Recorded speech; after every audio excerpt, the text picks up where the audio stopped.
cavalier way Donald Trump talks about himself as a dictator is unsettling.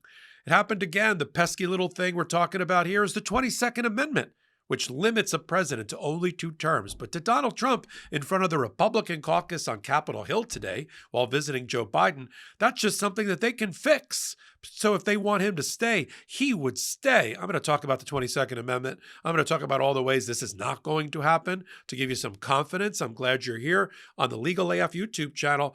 Hit the button, join 33,000 people that have joined our channel since the election day for this type of commentary and analysis. I'm Michael Popok at The Intersection. Let's talk about what Donald Trump said and what are the constitutional barriers and bulwark against fascism and against a guy hanging around for a 3rd term because he's drunk with power and he thinks he's super popular. So Donald Trump goes to Capitol Hill and goes and visits Joe Biden. You can go look it up. There's some glad handing and photos in the Oval Office between the former president and the soon-to-be new president. And then he went over for a valedictorian champion lap, and he visited MAGA Republicans on Capitol Hill.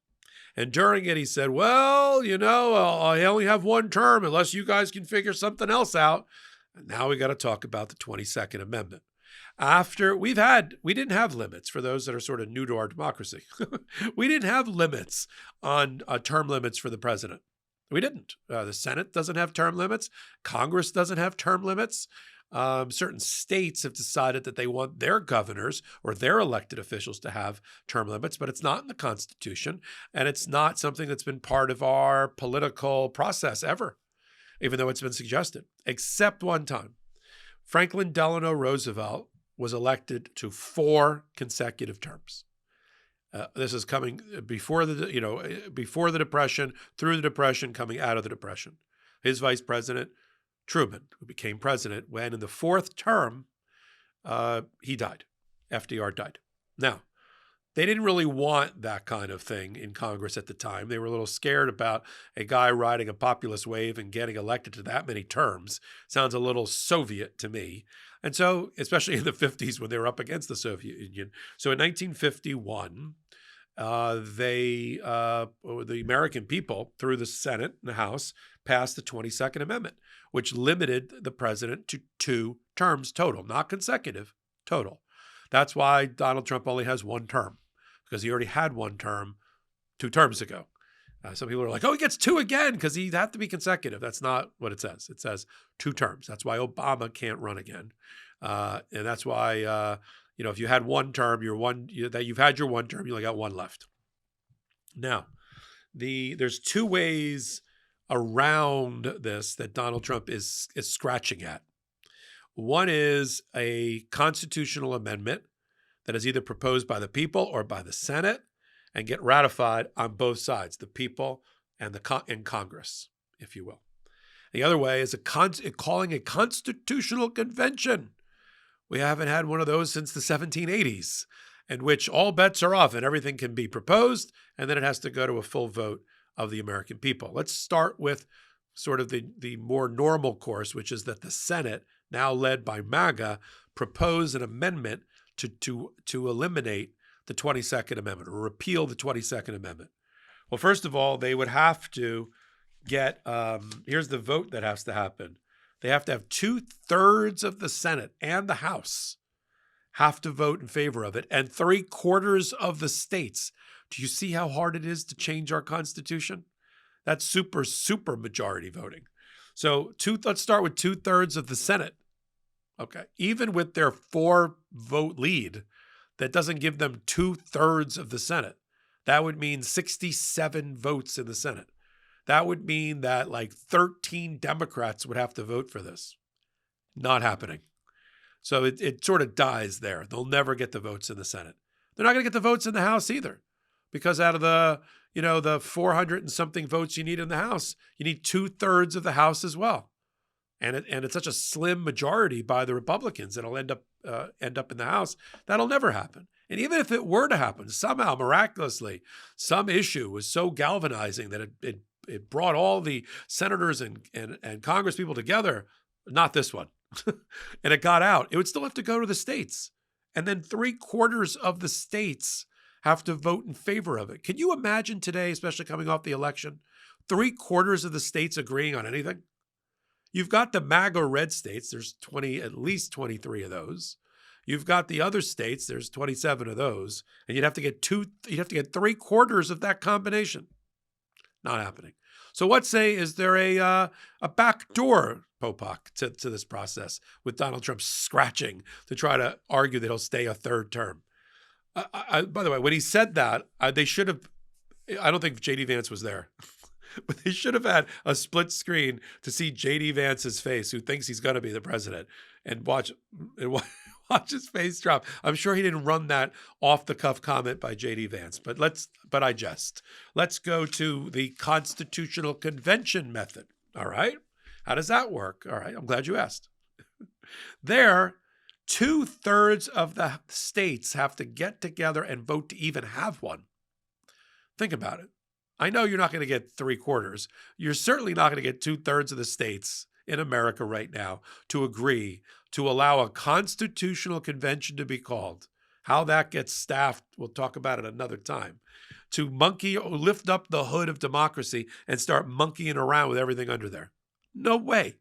And even if they did, which they're not going to ever in a million years, at least not while Donald Trump is the issue, then they'd have to propose at this constitutional convention some sort of amendment to the Constitution, but that's not it. It doesn't end there. The Constitution doesn't get amended from the Constitutional Convention.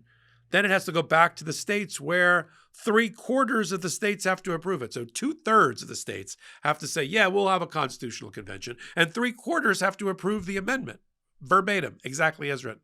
So you see the firewalls we have in our Constitution. So when Donald Trump, who doesn't understand history, who doesn't understand how law works, doesn't understand the Constitution, has to be explained to him, looks legislators in the eye and basically demands them to figure out a way for him to stay for a third term other than a coup, which I would not put past Donald Trump, especially as I did separate reporting on him creating a MAGA army headed by his own generals after he purges the disloyal ones who won't follow his unlawful commands.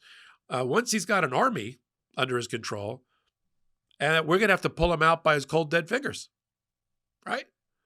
And pry him out of that office. And what's the Supreme Court going to do about it? Suppose he stays. He doesn't show up for the inauguration. I mean, he didn't go to the Biden inauguration. He was not in the audience for the Biden inauguration. He didn't sit with the other former presidents with Melania at that inauguration. No way.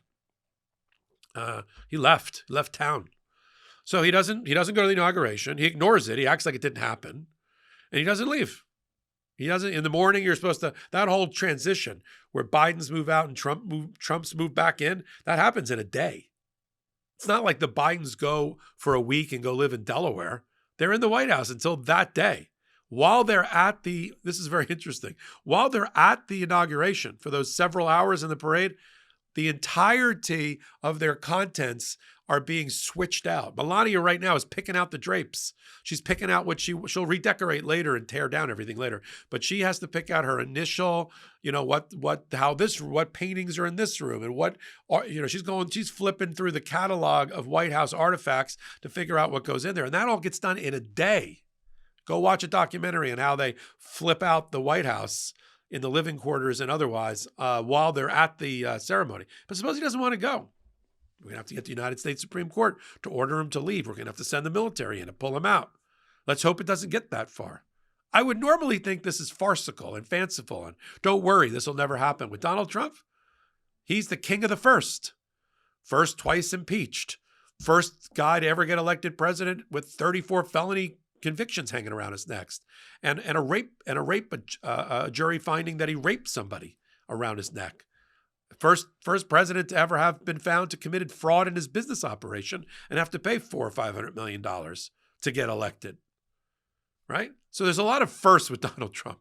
I just don't think this is going to be one of them. And the good news is he only has one term. So the quicker we make him lame duck, the quicker we pin him down on the way in, the quicker we tie him up in lawsuits related to his policies, his executive orders, and his laws, the better. Through federal judges that are favorable to fair-thinking people and democracy. They're out there. And make him pay at the midterms that people made a mistake. All the people that were like, oh, I think it'd be fun to have another Trump term. How's that working out? He's already grifting, lying, and stealing his way into the White House and violating law all along the way that he doesn't respect. Above the law, he hasn't met a law that he hasn't broken. And so I wanted to kind of give a little bit of comfort and confidence about amending the Constitution is supremely hard and almost virtually impossible, given the topic is Donald Trump, to get 2/3 and 3/4 of anything in America to agree.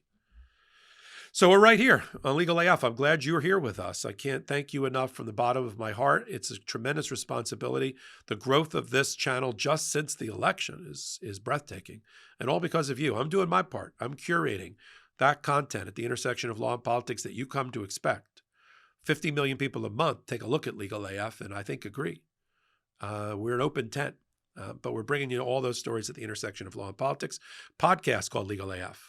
Wednesdays and Saturdays at 8 p.m. Eastern Time on the Midas Touch Network and on all your audio podcast platforms. And then all exclusive content, branded Legal AF, here on the Legal AF YouTube channel. Until my next reporting, I'm Michael Popok. In collaboration with the Midas Touch Network, we just launched the Legal AF YouTube channel. Help us build this pro-democracy channel where I'll be curating the top stories at the intersection of law and politics. Go to YouTube now and free subscribe at Legal AF MTN. That's at Legal AF MTN.